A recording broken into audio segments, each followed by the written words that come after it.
At 70 years old, Margaret Thorne stood on the cracked pavement of her own driveway and watched her life disappear into a rusted metal skip. But what her son David did not know, what his arrogance prevented him from seeing, was that the woman he was discarding had a witness he never noticed. The law would soon prove that a mother's silence is not the same thing as a mother's surrender. If you have ever felt the cold weight of a door closing on your past, if you have been told your value ended the moment your hair turned grey, or if you have watched a loved one choose money over your dignity, this story is for you. Subscribe now, because what happened 24 hours after this eviction will make you believe that the universe keeps a very careful ledger of every tear. Margaret Thorne was 70 years old that Tuesday morning. She wore her navy wool coat despite the humidity, because it was the only thing she had left that felt like armor. In her right pocket, her fingers curled around a small, tarnished, silver thimble. It was engraved with a single ivy leaf. It was the only piece of her mother she still carried. For 40 years, Margaret had been the invisible engine behind the Thorne family name. She had been 25 credits away from a teaching degree when her husband died. She closed her textbooks and took a job as an administrative assistant to pay for David's tuition. When David started his first software company, she was his first and only employee. She sat at a metal desk for 12 hours a day and managed the billing. She never drew a salary because David told her the company needed the capital to survive.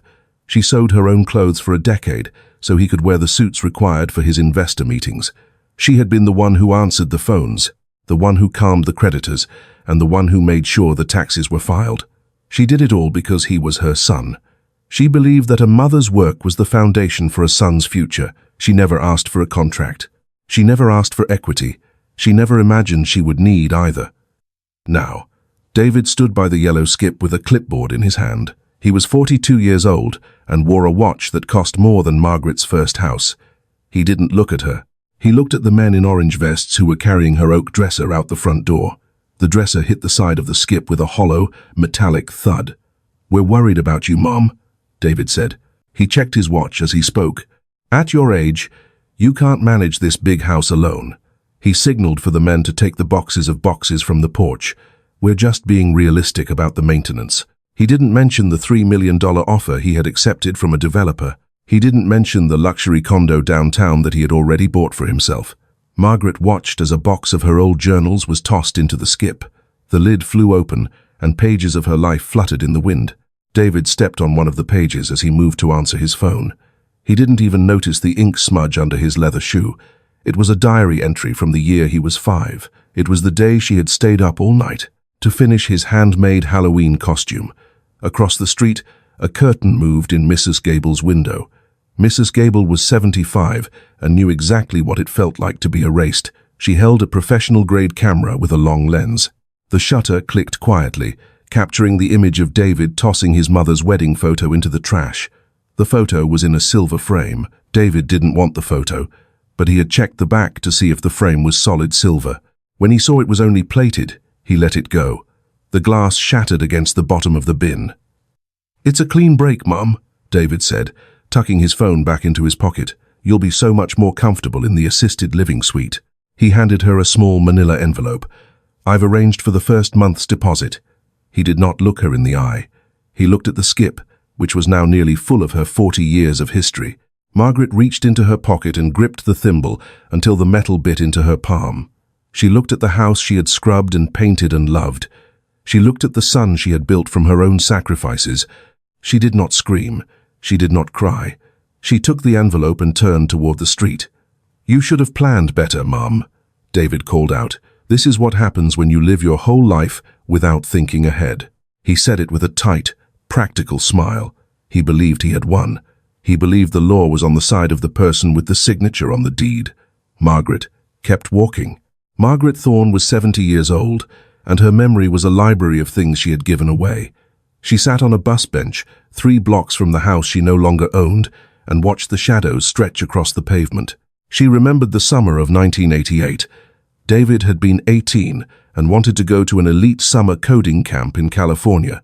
The family bank account was empty. Margaret had taken a second job cleaning the local high school at night. She worked from 10 until 4 in the morning, scrubbing floors that smelled of bleach and old wax. She came home and made him breakfast before he woke up. He never asked where the money came from. He just assumed the world provided what he deserved.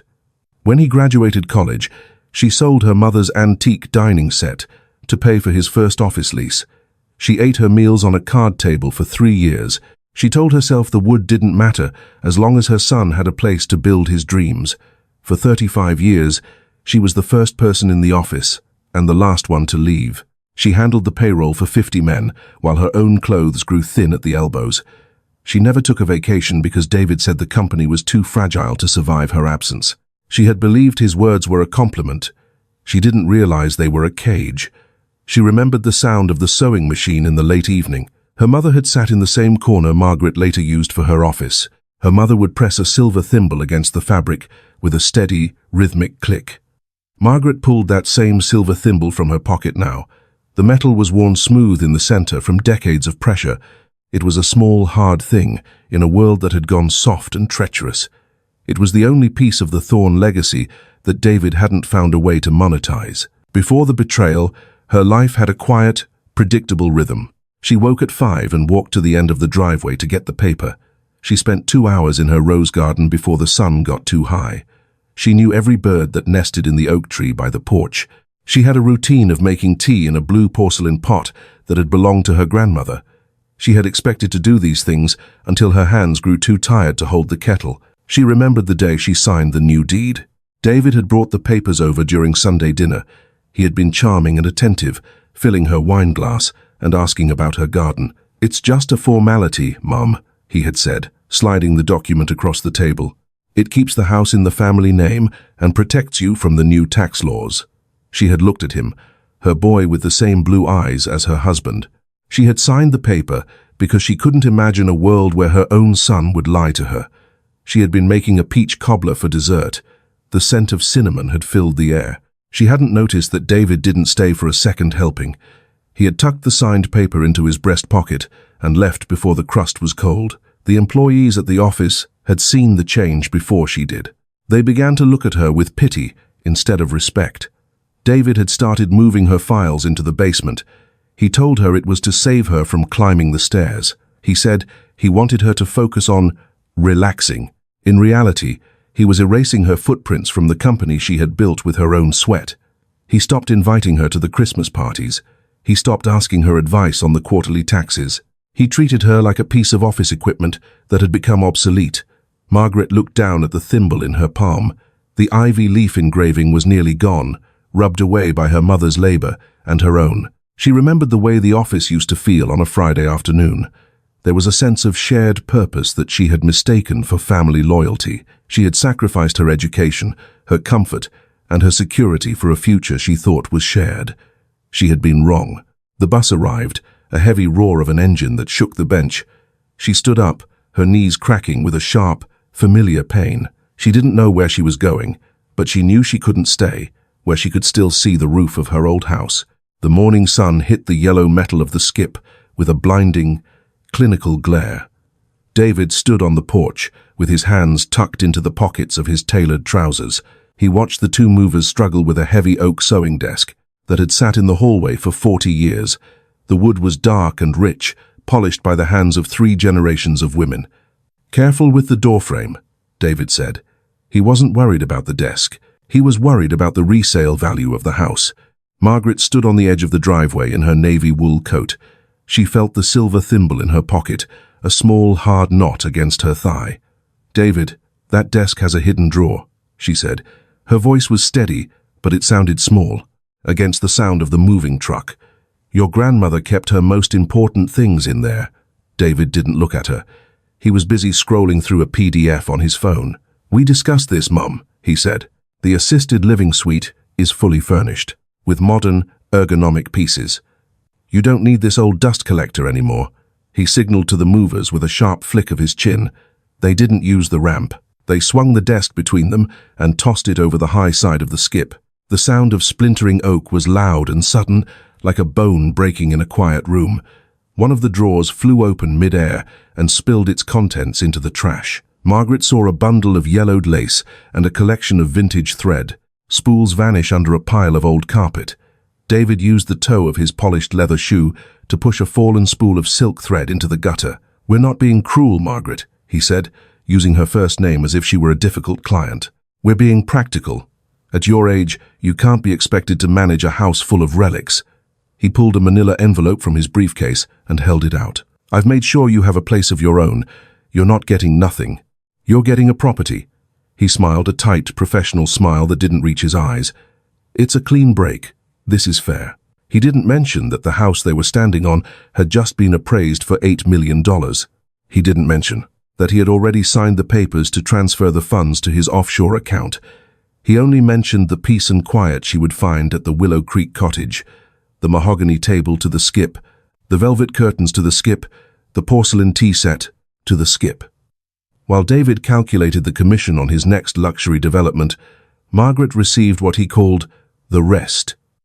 A rusted iron key and a deed to a vine-choked ruin 3 towns away. Across the street, Mrs. Gable did not move from her position on the porch. She held her camera with both hands, the long lens tracking every movement. She had been there since the sun came up. She had photographed the movers as they dragged Margaret's bed across the gravel. She had photographed David as he laughed at a text message while his mother's journals were dumped into the bin. The shutter clicked rhythmically. Click, click, click. Mrs. Gable knew the value of evidence. She knew that a man who throws away his mother's history usually leaves a trail of paper. Margaret looked up and saw the lens reflecting the morning light. She didn't wave. She didn't signal for help. She simply nodded once, a silent acknowledgement between two women who knew what it meant to be invisible. The movers finished their work and slammed the back of the truck shut. The skip was full to the brim with 40 years of Margaret's life. A corner of her wedding quilt poked out from under a broken chair leg. David turned toward his silver sedan without a second look at the house or the woman standing in the driveway. "The car will be here in 10 minutes to take you to the facility, Mom," he said. "Don't make a scene when they arrive." Margaret looked at the splintered leg of her mother's desk sticking out of the trash. "You have everything you wanted now, David," she said. Her voice was like a cold wind. She didn't wait for him to reply.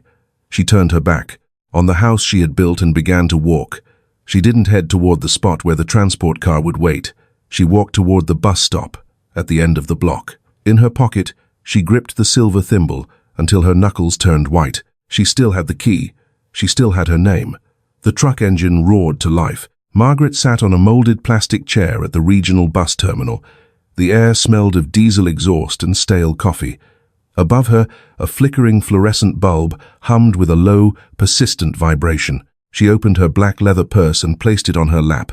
She counted the money slowly. There were 3 $5 bills.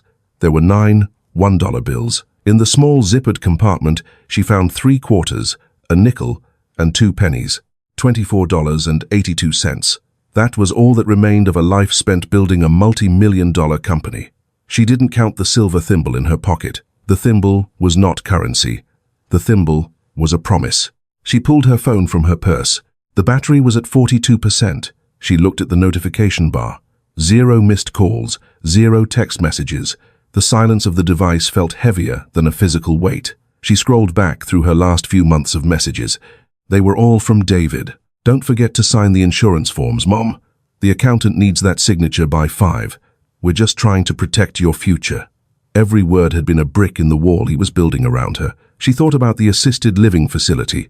The Golden Oaks brochure had featured a woman with perfect white teeth sitting in a garden. Margaret knew that garden was a cage with scheduled visiting hours. She looked at the rusted iron key resting on top of her coins. The metal was pitted and cold. David had called the Willow Creek cottage a pile of rocks.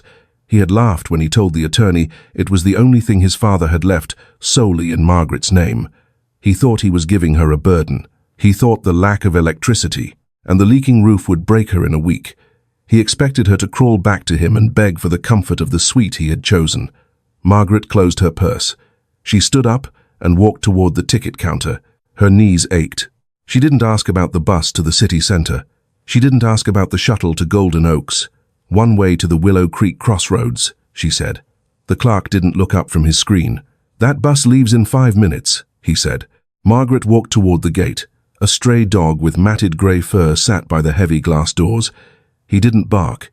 He didn't beg. He simply watched her with yellow eyes that seemed to understand the weight of a long journey. Margaret reached into her pocket and touched the thimble. The ivy leaf engraving felt sharp against her thumb.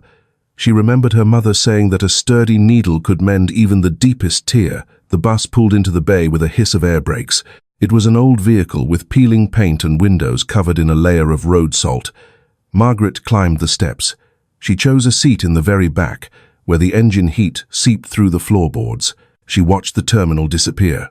Through the grime-streaked glass, she watched the city lights fade into the dark silhouettes of the pine trees.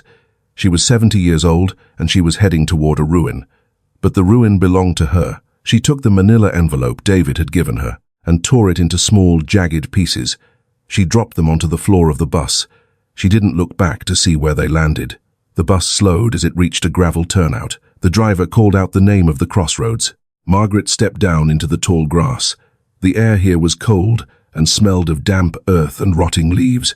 There were no streetlights. There were no sirens. There was only the sound of the wind moving through the skeletons of the willow trees.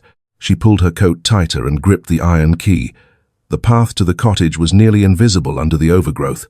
She began to walk. Margaret reached into her pocket once more, feeling the cold iron against her palm. She didn't look back. The morning light was grey and thin as Margaret walked into the center of Willow Creek. The town was little more than a single street of cracked asphalt. A general store sat on the corner with a faded blue awning that flapped in the wind. 2 rusted gas pumps stood in front of a garage with a sagging roof. An old man in grease-stained overalls sat on a wooden crate by the pumps.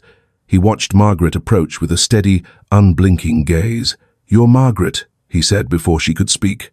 He didn't stand up. He just pointed a calloused finger toward the wooded ridge at the end of the road. "Arthur said to watch for a woman with a silver ivy leaf," he said. "He said you'd be the one to come back for the stones eventually." Margaret stopped. She hadn't seen her father in 20 years before he passed. "I didn't know he was still talking about me," she said. Her voice felt brittle in the cold air. The old man nodded once. "He never stopped talking about you," he said. "He said you were the only Thorne with enough grit to keep the walls standing." A scruffy terrier, with one notched ear, trotted out from behind the pumps. The dog didn't bark. He sniffed Margaret's hem and then began to walk toward the ridge. He looked back once to see if she was following. Margaret followed the dog past the last house and onto a path choked with brambles. The cottage was worse than the photographs David had shown the attorney. The front porch had collapsed into a heap. The front porch had collapsed into a heap of rotting grey timber.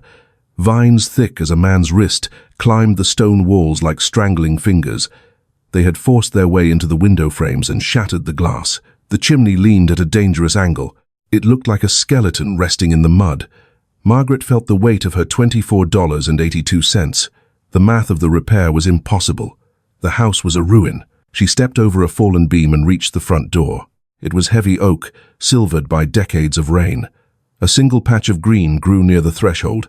It was a climbing ivy plant. The leaves were shaped exactly like the engraving on her silver thimble. It was the only thing in the yard. It looked healthy. It looked like it had been waiting for her. Margaret pulled the rusted iron key from her purse.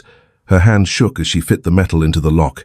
She had to use both hands to get it to move. The door groaned open. Margaret Thorne spent the first 3 days in Willow Creek, learning the language of decay. The air inside the stone cottage was thick with the scent of wet soot and ancient dust. Her hands were stiff, and the skin across her knuckles had begun to crack from the cold. Every time she knelt to scrub the grime from the floorboards, her knees throbbed with a sharp, rhythmic heat. She had no cleaning supplies and no furniture. She used a bundle of dried switchgrass tied with a piece of twine to sweep the dead leaves into a corner. She found an old galvanized bucket behind the shed and set it under the largest leak in the roof. The sound of the water hitting the metal was a constant, mocking beat. It reminded her of the ticking clock in David's office. She used the remaining water in her plastic bottle to wash her face in the dark. She had no electricity to cut through the shadows that gathered in the corners of the room. She slept on a bed of folded burlap sacks she found in the root cellar. The cold seemed to rise from the earth itself and settle into her lower back. On the 4th morning, a truck rattled up the overgrown track and stopped near the porch. Silas, the man from the gas station, climbed out of the cab. He didn't ask how she was doing. He didn't offer a polite smile. He walked to the back of his truck and began unloading a stack of seasoned oak logs. He carried them to the porch and stacked them in a neat, professional line. "The chimney is solid stone," Silas said, wiping his hands on his overalls. "It looks rough, but Arthur built it to last 100 years. He reached into the cab and pulled out a heavy wool blanket and a box of matches. Found these in the back of the shop," he said. "Figured they were just taking up space." Margaret knew the shop didn't give away wool blankets for free. She knew the wood was worth more than the cash she had in her purse. "I can't pay you yet, Silas," she said. Her voice was raspy from the damp air. Silas just grunted and climbed back into his truck. "Arthur already paid me," he said. "He paid me 30 years ago when he fixed my tractor in a blizzard." He drove away without waiting for her to say thank you. Margaret stood in the silence and watched the dust settle on the road. That night, the rain turned into a freezing downpour that hammered against the stone walls. The wind found the cracks in the window frames and whistled like a dying animal. Margaret huddled under the wool blanket near the small fire she had built in the hearth. The light was a flickering orange circle that barely reached the walls. She pulled her phone from her purse and checked the screen. The battery was at 8%. There were no missed calls. There were no text messages from David asking if she had arrived at the facility. There were no messages from the lawyers. The only notification was a reminder from her pharmacy. It was a notice that her blood pressure prescription was ready for pickup. She looked at the price listed on the screen. $48. She had $9.12 left in her purse. She could not fill the prescription. She could not fix the leaking roof. She was 70 years old, and she was sitting on a dirt floor in a house that was melting into the mud. The math of her survival was a series of zeros. She thought, "I am going to die in this room." She thought about the assisted living suite with its white walls and its medicated silence. For a moment, the idea of surrendering felt like a warm bath. She could call David. She could tell him he was right. She could admit she was a relic that no longer fit the world. She looked at the silver thimble resting on the hearth. It looked small and useless against the vast darkness. The terrier with the notched ear trotted into the room. He was soaking wet and shivering. He didn't go to the fire. He walked over to a corner of the room where the floorboards had buckled from the moisture. He began to dig at the wood with his front paws. He barked once, a sharp, demanding sound that cut through the noise of the storm. He looked at Margaret and then back at the floor. He picked up a small, dry branch. It was a gesture of hope so small it was almost invisible. Margaret looked at the dog. She looked at the branch. She thought about the 35 years she had spent building a company for a man who didn't know her name. She thought about the way David had stepped on her diary. A cold, hard knot of anger began to glow in her chest. "I'm not dying in this shed," she whispered to the empty room. "I'm not dying because my son decided I wasn't worth the space I take up." She stood up, ignoring the scream of her knees. She grabbed the bucket and went back out into the rain to catch more water. She was 70 years old. Margaret woke to the sound of Patch scratching at the stone base of the fireplace. The dog was focused on a single loose block near the floor. Margaret was 70 years old, and her back felt like a rusted hinge. She crawled across the damp floorboards to reach him. The room was silent except for the dog's rhythmic digging. She reached out and gripped the edge of the granite stone. It shifted under her touch with a heavy, grinding sound. She pulled with both hands until the block slid forward and revealed a cavity lined with dry cedar. A small wooden chest rested inside. It was her mother's secondary sewing box. It was smaller than the one David had thrown into the skip. Margaret's breath hitched in her throat as she pulled it into the grey morning light. Her hands began to tremble so violently she had to press them against the cold floor. She reached into her pocket and pulled out the silver thimble. In the center of the box lid was a silver plate with an engraved ivy leaf. The engraving had a small circular depression in the middle. She pressed the thimble into the wood. It fit perfectly. There was a soft, mechanical click from inside the lid. The top of the chest popped open. Margaret didn't move for a long minute. She stared at the yellowed envelopes tucked into the silk lining. She pulled the first one out. It was a letter in her mother's sharp, elegant handwriting. The ink was faded, but the words were clear. For Margaret, when the world tries to tell you that you own nothing. She unfolded the papers underneath the letter. They were not just personal notes. They were the original land grants for the entire Thorne estate. Attached to them was a document Margaret had never seen.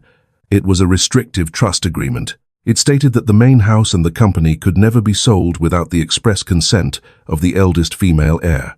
The signatures were notarized and sealed with a heavy gold stamp. The date was from 30 years ago. Margaret read the lines 3 times. She read the names of the witnesses. Then she read them a fourth time. The air in the room suddenly felt cold and very still. David had told the lawyers she was merely a tenant. He had told the court she had no legal claim to the family assets. He had told her she was lucky to have the cottage at all. He had lied about the deed he made her sign during that Sunday dinner. He hadn't realized that her father had legally bypassed him decades before he was even a man. The house he had sold for millions did not belong to him. Margaret looked at the second paper in the box. It was a ledger from the early days of the company. It listed every hour she had worked without pay. It listed the personal funds she had injected from her mother's secret inheritance. It was a roadmap of the theft David had committed. Every dollar he called his own was documented here as hers. She realized then that her mother had been watching the boy's greed grow long before Margaret had. She had hidden the truth where only a woman who knew the value of a thimble could find it. He didn't know, she whispered to the dog. Patch tilted his head and let out a soft whine. He didn't know the house was never his to sell. She felt a strange, quiet heat blooming in her chest. It wasn't the sharp fire of anger anymore. It was the heavy, immovable weight of the truth. She took the papers and tucked them into the inner pocket of her navy coat. She stood up and didn't feel the pain in her knees this time. She walked to the window and looked out at the willow trees. The fog was beginning to lift from the valley. She could see the road clearly now. She wasn't a victim of a clean break. She was the owner of everything David thought he had taken. She looked at the phone on the floor. The screen flickered one last time before the battery died. She knew the law was a series of words on paper, and she finally had the right words. That was when she heard a car door slam. Margaret Thorne, 70 years old, began the work of reclamation with a wire brush and a bucket of sand. She started with the windows. The glass was covered in a layer of grime so thick it looked like grey slate. She carried the sashes to the creek one by one. She waded into the cold water until her boots were heavy and her ankles were numb. She scrubbed the glass with handfuls of wet sand until the surface began to clear. The first time the sunlight passed through a clean pane, it cast a sharp, bright square on the dirt floor. It looked like a promise of something new. She found a stack of old storm windows leaning against the back of the shed. They were caked in mud and spiderwebs, but the glass was intact. She used a rusted putty knife to scrape the old lead from the frames. She spent 3 days fitting the glass back into the cottage. The first time she closed a window, the silence in the room was absolute. The roar of the forest stayed outside. Silas returned on Tuesday with a roll of heavy-duty tarp and a bucket of roofing nails. He didn't ask for permission. He climbed the ladder with a rhythmic, heavy tread that shook the stone walls. Margaret worked below him. She used a stiff brush to scrub 40 years of moss from the granite walls. The stone underneath was a pale, shimmering grey. She discovered the original mortar lines were still white and straight. Her father had built the walls with a precision that the forest could not erase. By noon, the tarp was secured. The constant drip of the rain into the buckets finally stopped. The silence that followed was the first gift the house gave her. She turned her attention to the interior floor. The wood was oak, hidden under mud. She used a flathead shovel to scrape the debris into the yard. She found a tin of linseed oil in the cellar that had remained sealed for decades. She knelt on the floor and rubbed the oil into the wood. Her shoulders burned with a dull, heavy ache. Her palms blistered and then turned to calluses. She worked until the floor turned the color of dark honey. She could see the grain of the wood again. She could see the marks where her mother's sewing chair had sat 40 years ago. She moved her hands over the wood as if she were reading a map of her own childhood. She didn't buy a single material. She scavenged flat river stones to rebuild the collapsed section of the porch. She carried them from the creek in her coat pockets. Each stone was a pound of progress. She laid them in the mud and stamped them down. She found a cache of old brass hardware in a coffee tin under the porch. She boiled the hinges and latches in a pot of vinegar over the fire. The green corrosion melted away to reveal the bright, gold metal underneath. She spent an entire afternoon polishing a single door handle. When she screwed it back into the oak, the click of the latch was crisp and final. The transformation was not a miracle. It was a series of small, painful choices. It was the result of a woman who refused to be discarded by her own blood. She used a mixture of wood, ash, and water to polish the hearthstones. The granite began to glow in the afternoon light. It looked like a heart beating inside the stone. She hacked away the strangling vines from the chimney until the shape of the house emerged. The stone walls were notched with the marks of the men who had cut them. She could see her father's initials near the corner of the porch. He had carved them there in 1962. The property was no longer a ruin. It was a small, clean fortress. The air inside no longer smelled of wet soot and rot. It smelled of vinegar and cedar and wood smoke. The afternoon sun came through the west window in a long, solid beam. It hit the polished granite of the hearth. The stone didn't just reflect the light. It seemed to hold it. The ivy plant by the door had begun to climb the new porch rail. The green leaves were vibrant against the silver wood. It was the first beautiful thing Margaret had truly owned since her husband died. She stood back and looked at the house. Her hair was grey, and her navy coat was stained with white lime and mud. Her hands were rough, and her nails were broken. She looked at her reflection in the clean window glass. She didn't see a relic. She saw a builder. She looked at the thimble on the mantel. It looked exactly where it belonged. She was still here. Margaret sat by the hearth as the sun dipped behind the dark ridge of the mountains. The firelight caught the silver of the thimble on the mantel and turned it into a bright, steady spark. She didn't look at the door. She didn't listen for the sound of a silver sedan on the gravel road. The house was quiet, and for the first time in 40 years, the silence did not feel like an empty room. It felt like a space she had cleared with her own 2 hands. She looked at the empty chair across the hearth and spoke to the shadows where her father used to sit. "I've kept the rain out, Arthur," she said. Her voice was low and carried no tremor. The walls are still standing. She felt a physical lightness in her chest that had nothing to do with her son. She was no longer the invisible engine of David's career. She was no longer the tenant of a man who didn't value her existence. She was Margaret Thorne, and she was home. On Thursday morning, a woman named Elena walked up the path through the willow trees. She was 60 years old and wore a heavy canvas apron stained with soil. She carried a basket of sourdough bread and a jar of dark plum preserves. She didn't knock with a tentative hand. She rapped on the oak door like she was visiting an old friend who had finally returned. "My grandmother said a thorn would be back in this valley eventually," Elena said. She didn't offer the bread as a gift of charity. She placed it on the polished oak table as a formal offering between neighbors. She said, "You were the only one left who remembered the old ivy stitch for the quilts." Margaret didn't feel like a beggar receiving a handout. She invited Elena to sit by the fire. They talked about the history of the soil and the way the creek rose in the spring. Elena asked to see the silver thimble on the mantel. She touched the engraving with a respectful finger. "The valley knows this mark," Elena said. "It belongs to the woman who holds the ridge together." More people came after that. They didn't arrive because they were invited. They arrived because word had traveled through the general store and the garage. A boy from the gas station named Leo brought a crate of winter apples. He didn't ask if she needed help. He just began stacking the remainder of the firewood in the shed. He watched the way Margaret moved through the cottage. He didn't treat her like she was fragile or confused. He treated her like the foreman of a construction site. "My dad says you're the one who owns the land, under the main road," Leo said. He wiped his brow with a grimy sleeve. "He says the man in the suit, who came by last year, was a liar." Margaret didn't correct the boy. She didn't explain the betrayal or the skip or the legal papers. "The ridge has a long memory, Leo," she said. "Sometimes it just takes a while for the truth to catch up to the paperwork." The boy nodded and asked her if the mortar on the porch stones was dry enough. She gave him a clear, direct answer. He didn't question her judgment. A woman from the local church brought a stack of raw wool for spinning.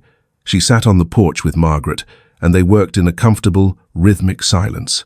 Margaret showed the woman how to thread a needle without looking at the eye. She felt the coarse fibers of the wool between her fingers. She realized she was no longer a woman who was being defined by what was done to her. She was a teacher. She was a neighbor. She was a peer. The town didn't see a relic that had been discarded by a wealthy son. They saw the woman who had rebuilt a ruin with her own hands. They saw the matriarch of the ridge. Margaret took a piece of the bread Elena had left and ate it by the window.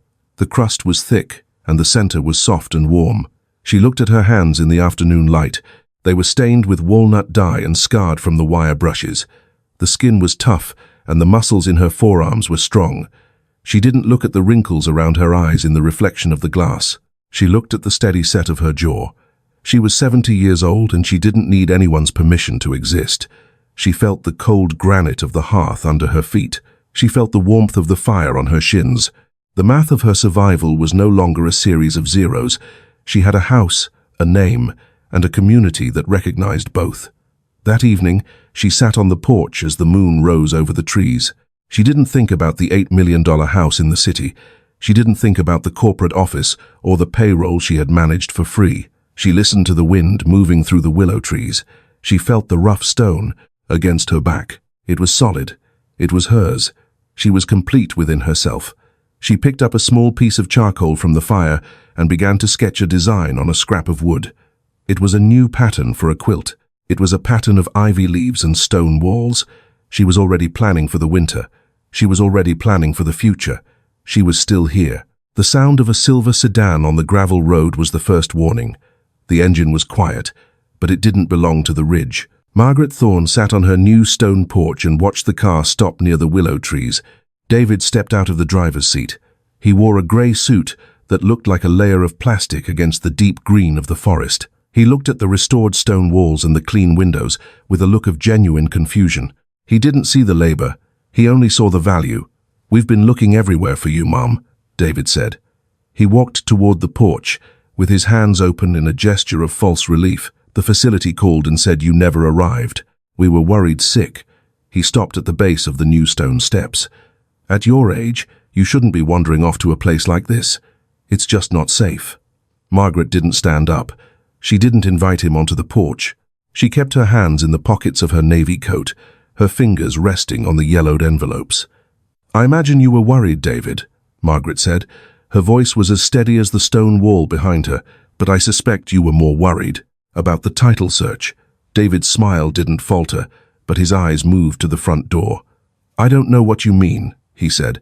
"I'm just here because we want what's best for you. This property is a ruin, Mum. You can't manage here alone. We're just being realistic." He took a step closer, his polished shoes treading on the river stones she had carried from the creek. "The developer's attorneys found some old paperwork," he said. "Some clerical error in the deed from 30 years ago. They need you to sign a quick release so we can close the deal on the main house. It's just a formality. Once it's signed, I can get you into a much better wing at the facility." Margaret pulled one of the yellowed papers from her pocket. She held it so the sunlight hit the gold notary seal. "It wasn't a clerical error, David," she said. "It was a trust. Your father knew you were a man who understood the price of things but not their value. He made sure the estate could never be sold without my signature. The sale you signed last week is a felony."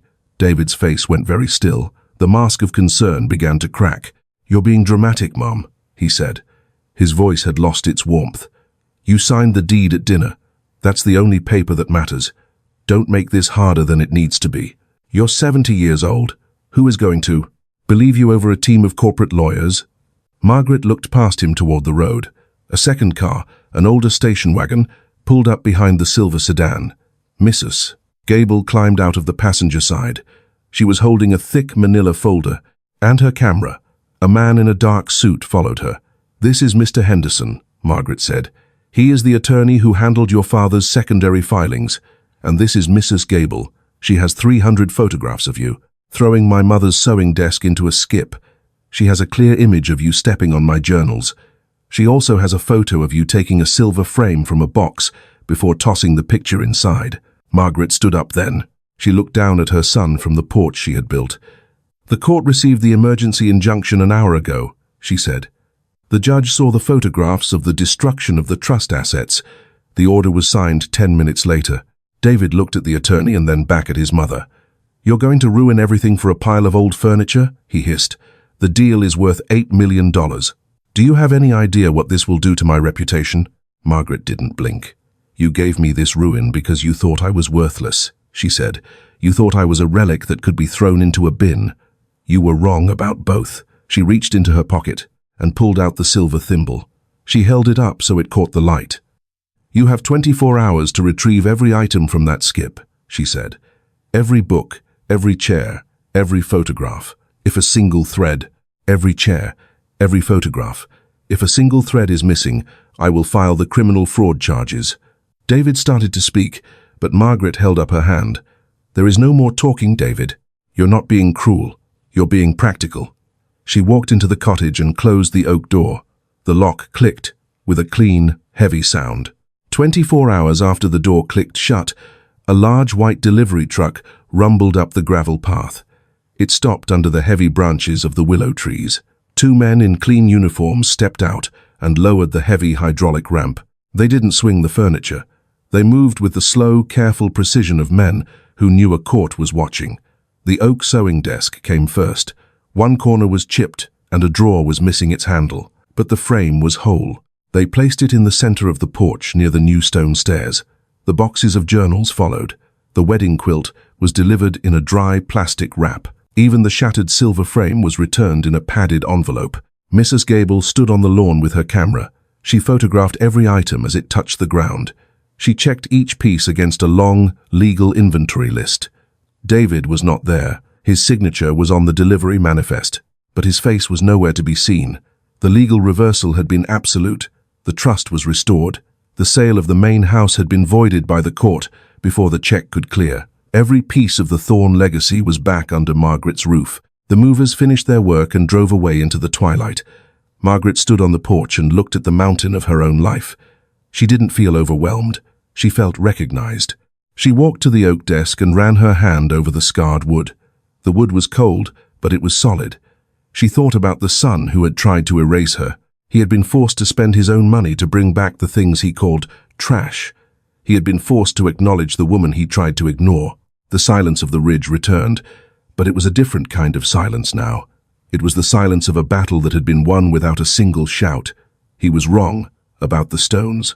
6 months after the delivery truck left the ridge, the first snow of the year fell on Willow Creek. Margaret Thorne sat in a rocking chair by the hearth.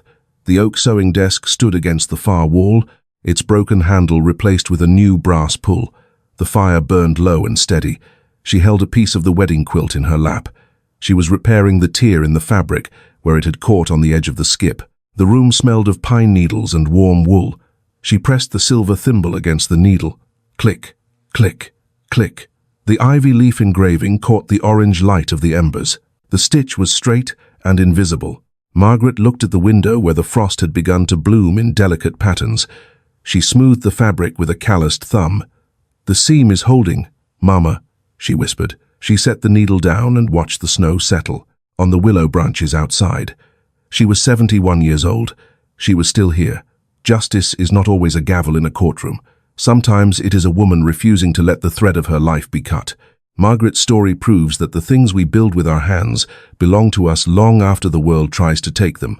If Margaret's story moved you, if you've ever felt like your lifetime of hard work was being tossed aside by those you loved most, leave one word in the comments describing the moment you decided to stand up for yourself. Because Margaret's story proves something that is always true. Your history is your property, and no one has the right to evict you from your own truth. Share this with someone who needs to remember that their value isn't decided by the people who want what they have, because together we prove that dreams don't age.